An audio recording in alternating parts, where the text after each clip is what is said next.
আসসালামু আলাইকুম এভরিওয়ান, কি অবস্থা সবার? আশা করি সবাই ভালো আছেন আর আমিও ভালো আছি আলহামদুলিল্লাহ। আরেকটা ভিডিও নিয়ে এসে বললাম আপনাদের সামনে।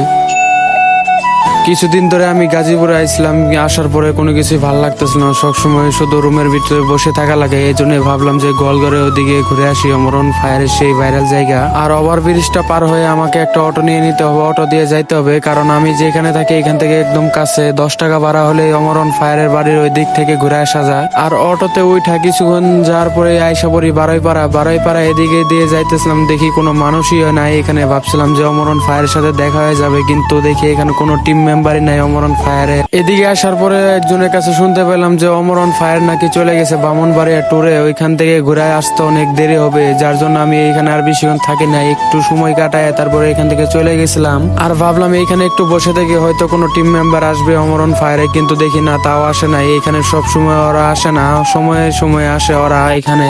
এর আগেও একবার আসছিলাম, তখনও কাউকে দেখতে পারিনি এখানে অমরন ফায়ার টিমের। তো যাই হোক, আজকের ভিডিওটা এই পর্যন্ত ছিল। সবাই ভালো থাকবেন, সুস্থ থাকবেন, আল্লাহ হাফেজ।